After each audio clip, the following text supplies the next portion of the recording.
여자가 있었는데 이 여사가요, 그 하나님의 돌보심에도 우리는 왜 불안해하는가라는 책을 썼습니다. 그 책에 보면요, 이 한나 스미스가 하나님이 있는지 없는지 나 잘 모르겠다 이렇게 말하는 사람은 불가지론자라 그러거든요. 이 불가지론자와 대화를 나누면서 마음속에 감동이 일어났는데 내가 저 사람을 꼭 전도해야지 이런 마음이 들었다는 거예요. 그래서 열심히 복음에 대해서, 그리스도에 대해서 설명을 엄청나게 열심히 정성을 다해서 했습니다. 그 설명을 다 듣고 나더니 이 불가지론자가 그 스미스 부인에게 이렇게 말하더라고 합니다. 부인, 꼭 말해드리고 싶은 게 사실 있는데요. 우리 같은 불가지론자들이 기독교에 대해 관심을 가져주길 원한다면 그 신앙에 대해 당신네 그리스도인 스스로 평온함을 누릴 수 있어야 되는 거 아닙니까?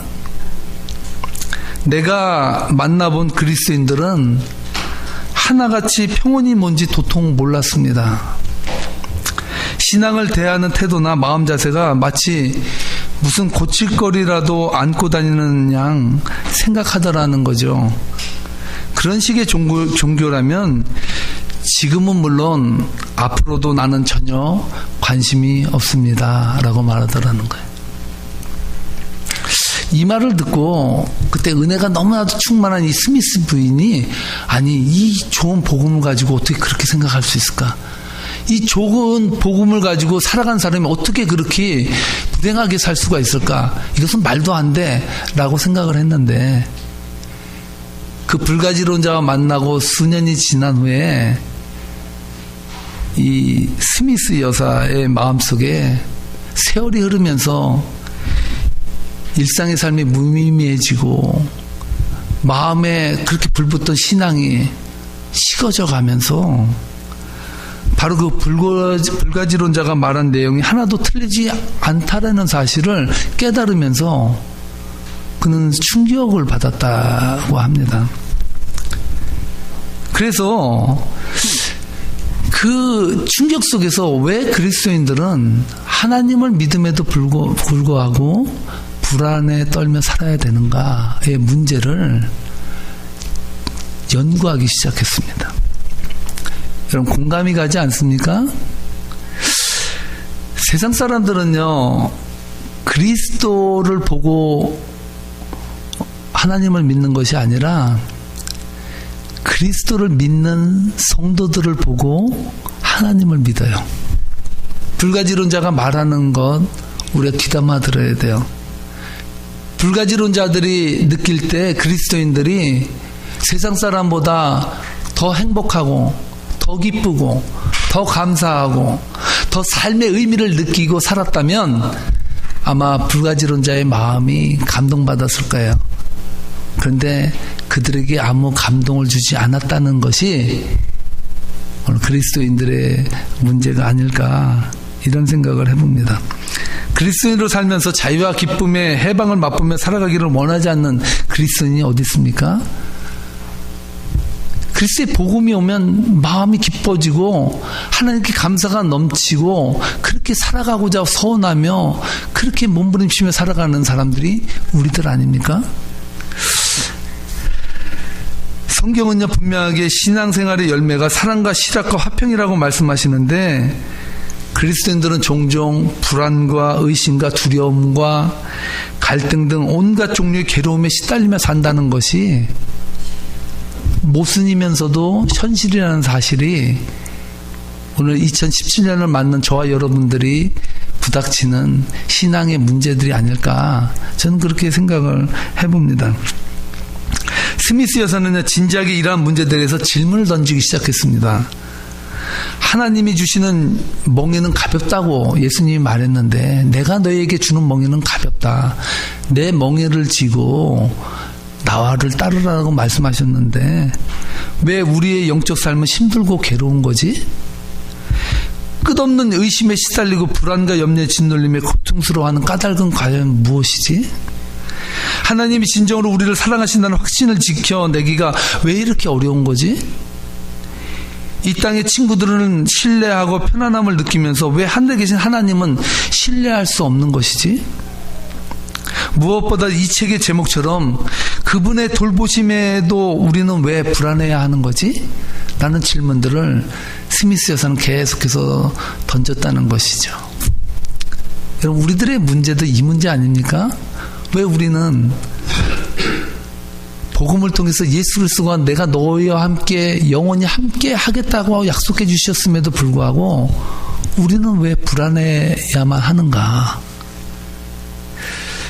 오늘 제가 선택한 본문은요, 바로 이 문제를 해결할 수 있는 하나의 로드맵을 우리들에게 제시해주고 있습니다. 오늘 본문은요, 믿음의 영적 아들인 디모데를 향한 바울의 뜨거운 부성애적 사랑을 느낄 수 있는 본문이라고 볼 수가 있습니다. 바울의 영적인 아들 디모데는요, 감수성이 풍부한 사람인 것 같아요. 오늘 본문에서 바울이 디모데에게 하나님이 주신 마음에 대해서 설명하는 것으로 보아 디모데가 영적인 갈등 상태에 있었음을 우리는 알 수가 있습니다.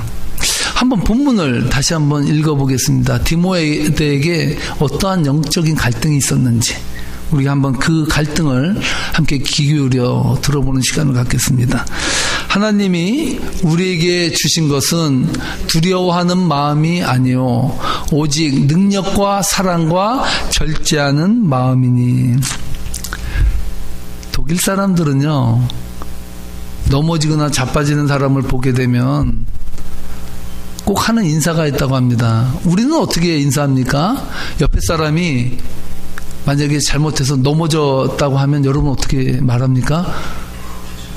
그렇죠. 아니, 어떻게 괜찮습니까? 다친 데는 없습니까? 이렇게 묻는 게 보통이잖아요. 근데 독일 사람들은 아주 기가 막힌 말로 그 넘어진 사람에게 묻는다라고 합니다. 뭐라고 말하냐면요, 독일어로 알레스인 오르두농 이런다는 거예요. 알레스인 오르두농이라는 말의 뜻은요, 아니 당신은 잘 지금 정돈되고 있습니까? 그거예요. 아니 지금 넘어져가지고 아파가지고 죽겠는데 뭘 정돈하고 합니까? 그런데도 불구하고 당신은 지금 잘 정돈하고 지금 괜찮냐, 이런 것을 잘 정돈하고 지금 있냐, 이렇게 묻는다는 것이죠. 독일 사람들은요, 모든 것이 잘 정돈되지 않으면 두려움을 느끼고 불안을 느낀다는 것이죠. 김정훈이라는 문화심리학자는요, 그의 책 가끔은 격하게 외로워야 한다라는 책에서 인간이요, 공통적으로 가지고 있는 그 문제가 있는데, 그 문제는 정돈이 안 된 혼돈의 상태를 두려워한다라는 거예요. 뭔가 정돈이 안 되고 뭔가 나에게 확연하게 뚜렷하게 보이지 않냐면 그때부터 불안을 느끼는 것이 인간이라는 거예요. 그래서 하이데거가 이것을 가지고 아주 기가 막힌 철학적인 그 명제를 말하지 않았습니까? 뭐라고 말하냐면, 인간의 실존적인 본질은 불안이라는 거예요. 불안. 그래, 피투성이라 그래서 인간은 이 땅에 그냥 던져진 존재다. 던져진 존재로 얼마나 인생이 불안하냐라고 말했다는 것이죠. 그만큼요, 모든 인간에게 두려움과 불안은요, 오랫동안 인류와 함께한 친구와 같은 그러한 존재이고 관계라는 것을 우리가 알 수 있습니다. 오늘 본문을 보면요, 영적인 아들 디모데에게 보내는 바울의 편지를 통해서 볼 때 디모데의 마음속에 하나님을 사랑하는 마음과 두려워하는 마음이 함께 공존해 있었다는 것을 우리는 본문을 통해서 알 수가 있습니다. 그러한 디모데에게, 영적인 아들인 디모데에게 바울은 하나님이 주신 것은 두려워하는 마음이 아니라고, 그렇게 두려움에 대해서 디모데에게 확실하게 두려움에 대한 이야기를 해주고 있다는 사실이죠. 이 두려움은요, 사실은 물과 기름처럼 하나님과 두려움은 섞일 수가 없는 그런 관계죠. 왜냐, 하나님에게는 두려움이 없어요. 하나님은 우리 인간에게 두려움을 주신 일도 없고 하나님은 두려움이라는 단어를 몰라요. 근데 중요한 사실은 왜 하나님이 우리들에게 두려움을 주지 않았는데 왜 우리는 두려워해야 하냐는 말이에요. 왜 두려워하고 있느냐는 것이죠. 오늘 이것이 저와 여러분이 2017년을 시작하면서 풀어야 될 숙제라고 생각합니다. 우리 인생이 행복하고 기쁘지 아니하는 가장 큰 문제의 원인은 두려움 때문이에요. 사람이 두려움을 가지고 사는데 기뻐하는 사람은 없습니다.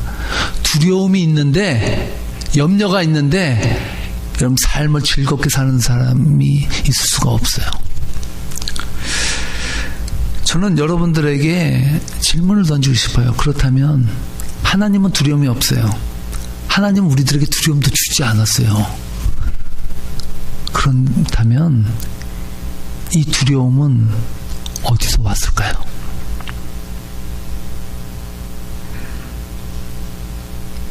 누구한테 왔어요? 사단한테 왔습니까? 두려움이? 우리 한번 곰곰이 생각해 볼 필요가 있습니다. 그리스도인의 기쁨도 사라지게 만들 정도로 그리스도인을 비참하게 만들기도 하는 이 두려움, 불가지론자들로 하여금 그리스도인들도 우리랑 똑같다고 느끼게끔 만들어버리는 그 두려움의 실체를 오늘 여러분들과 제가 파헤쳐 봄으로 말미암아 이 두려움이 극복되는 2017년 한 해가 되기를 주님의 이름으로 축복합니다. 우리는요, 이 두려움에 대한 문제를 해결하기 위해서요, 보아야 될 부분이 있어요. 어디냐? 여러분, 화재가 나잖아요? 화재 현장에서 가장 먼저 소방관들이 하는 일이 뭔지 아십니까? 불을 다 끄고 나서 그렇죠. 화재의 진원지가 어디냐를 파헤쳐서 쫙 가요. 그러면 그 불이 왜 났는지, 어떠한 현상 때문에 났는지를 알 수가 있어요. 이와 마찬가지로 우리는 두려움이라는 것을 늘 삼자적으로 놓고 피상적으로 놓고 보면 매일 우리는 두려움에 떨 수밖에 없어요. 그런데 두려움의 진원지를 발견하고 그 두려움이 생긴 원인을 알게 되면 그 다음에는 성령의 은혜로 우리는 두려움을 정복할 수 있습니다. 저는 정복되어야 된다고 믿습니다. 그렇다면 여러분, 이 두려움의 진원지는 어디일까요? 어디예요? 사랑이 없어서요?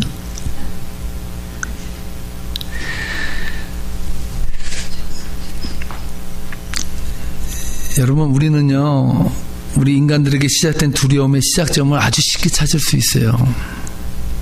그 두려움의 진원지는요, 에덴 동산이었습니다.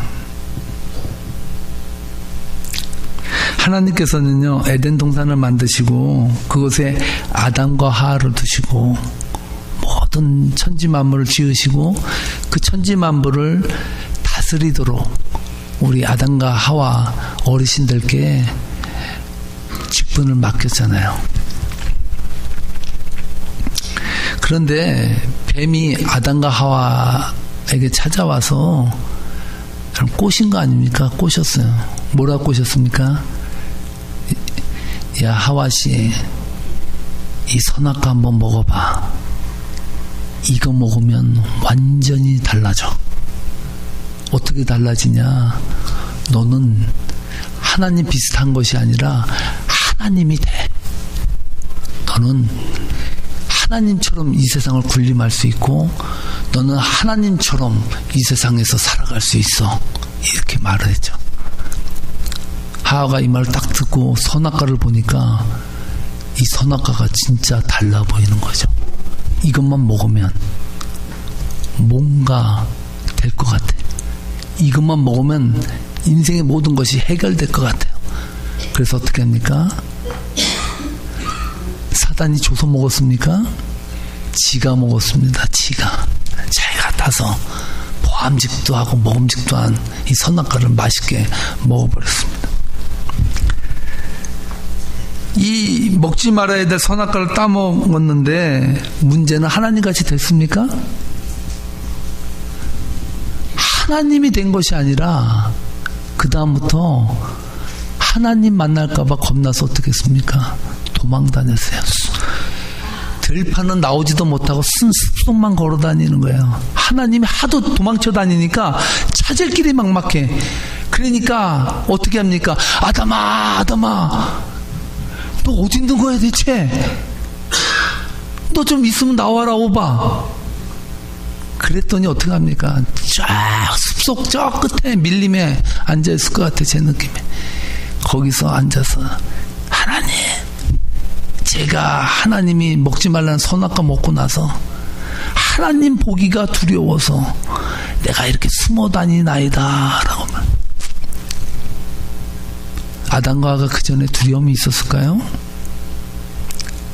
아담과 하와를 우리는 보아야 되는 이유가 한 가지 있는데, 아담과 하와는요, 인간이 죄가 없는 상태, 두려움이 없는 상태에 살았던 그 낙원의 아름다움을 가장 확실히 알고 있는 사람이 아담과 하와예요. 그런 아담과 하와가 하나님이 따먹지 말라는 선악과를 따먹고 나서 눈이 밝아졌는데, 그 눈이 밝아진 결과가 뭐냐면 두려움이 찾아온 거예요.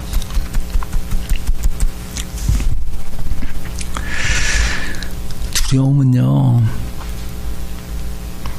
바로 하나님같이 완벽한 인간을 꿈꾸는 사람들에게 찾아온 심리 상태예요. 바꿔 말하면 여러분들에게 두려움이 있다는 사실은 무엇을 말하는지 아십니까? 여러분들도 호시탐탐 하나님의 자리를 노리는, 하나님같이 되려고 하는, 내가 내 인생의 주인으로 살고자 하는 욕구와 욕망이 불타오르는 그 마음을 가지고 살아가고 있다라는 증거라는 것이죠.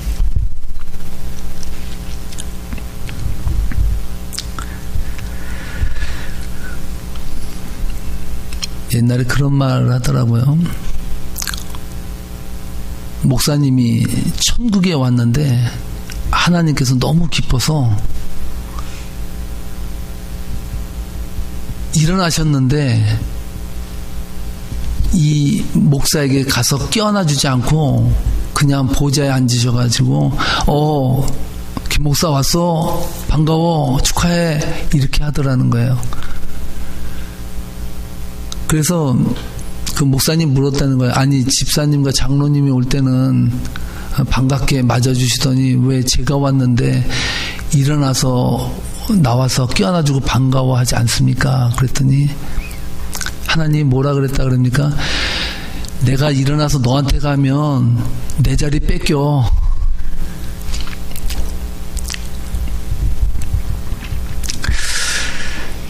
오늘 바울은요, 디모데에게 이 두려움에서 탈출하라고 말하고 있는 거예요.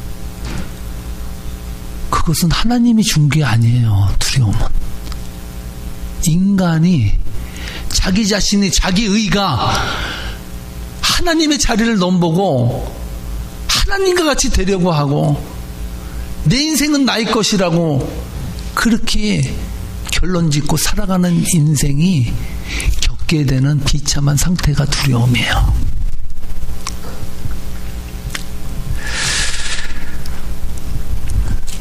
저는 이 새날, 이 새해에 우리 세계명교회 성도님들이 두려움의 진원지를 아시고 두려움이 왜 생겨났는지를 아시고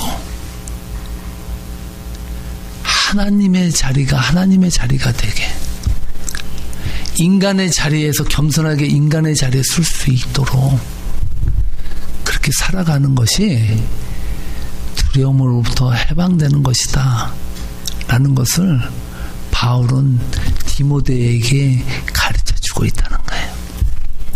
저는 이 말씀이 너무나도 은혜가 됐어요. 목사라고 통뼈입니까?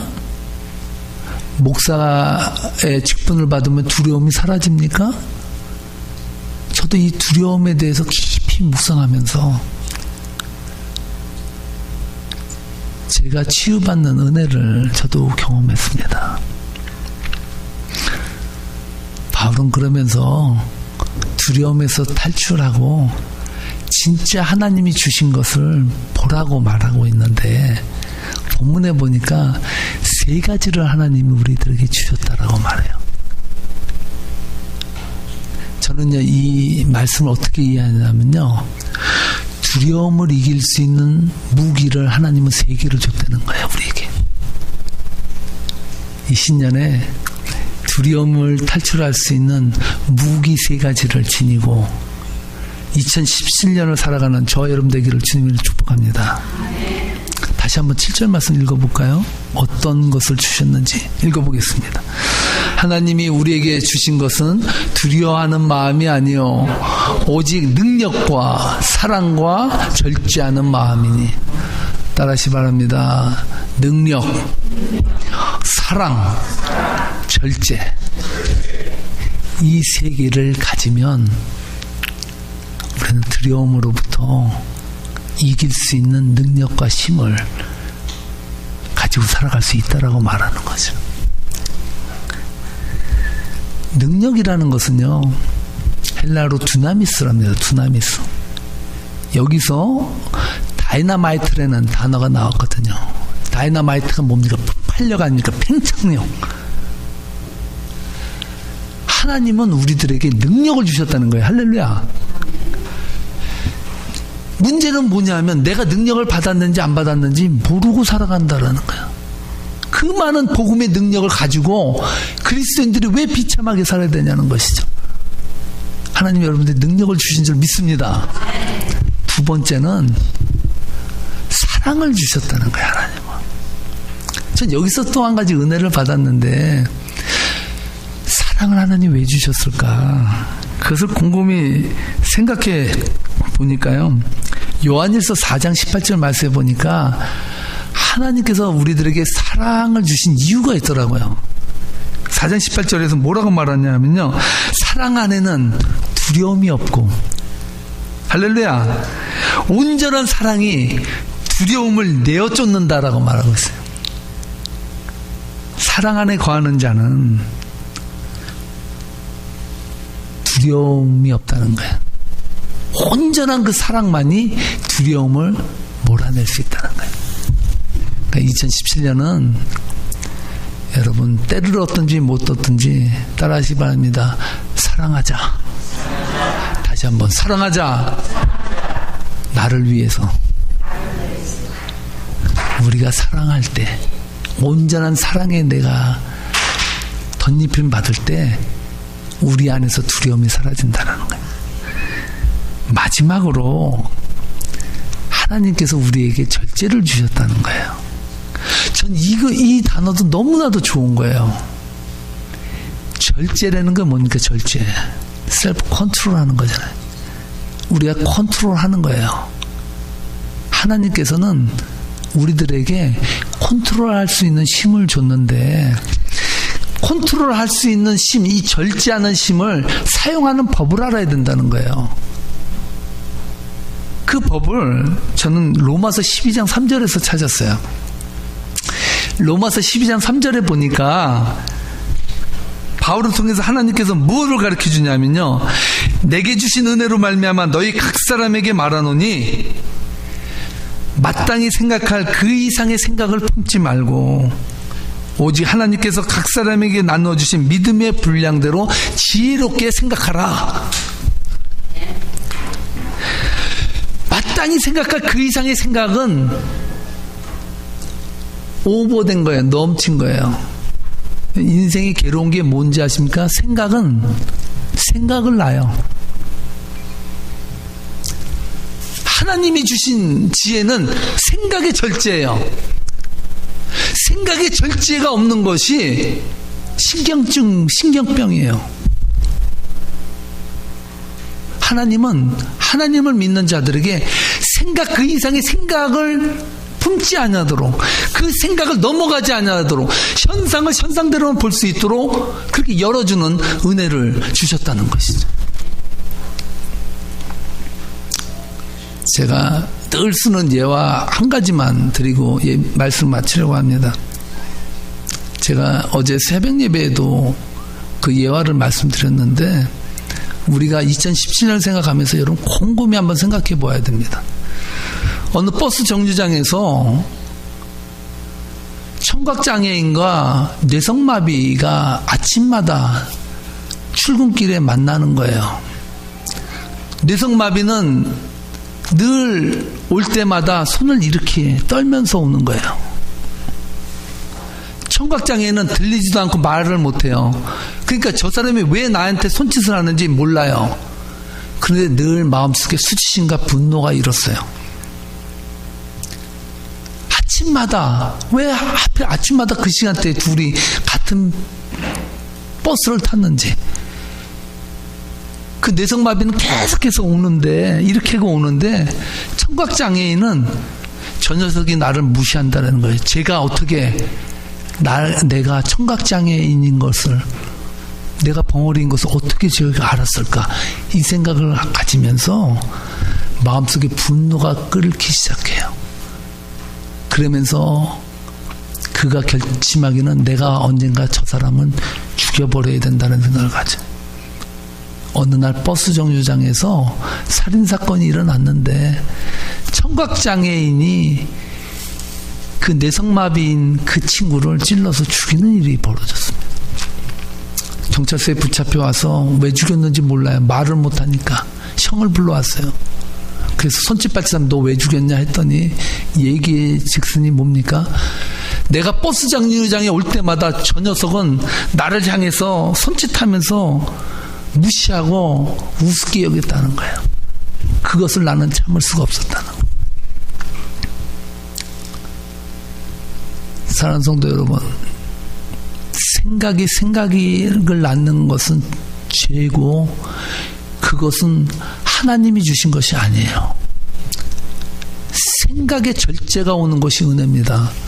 생각할 것 그 이상을 생각하지 말고, 있는 그 현상 안에서 그 현상만 보고 그것을 받아들일 줄 아는 은혜, 그것을 하나님이 줬다는 거예요. 그 이상을 갖는 것이 죄예요. 2017년 한 해가 시작됐습니다. 하나님은 우리들에게서 두려움을 내몰아 주셨습니다. 믿습니까? 능력과 사랑과 절제, 이 세 가지 모토를 가지고 2017년은 정말 두려움에서 해방된 한 해, 정말 모든 억압과 속박과 피해의식과 피해망상과 모든 자기 안에서 벌어지는 모든 생각들을 멈추고 하나님 말씀 앞에 온전히 세움받아 축복받는 저와 여러분 되시기를 주님의 이름으로 축복합니다. 기도하시겠습니다.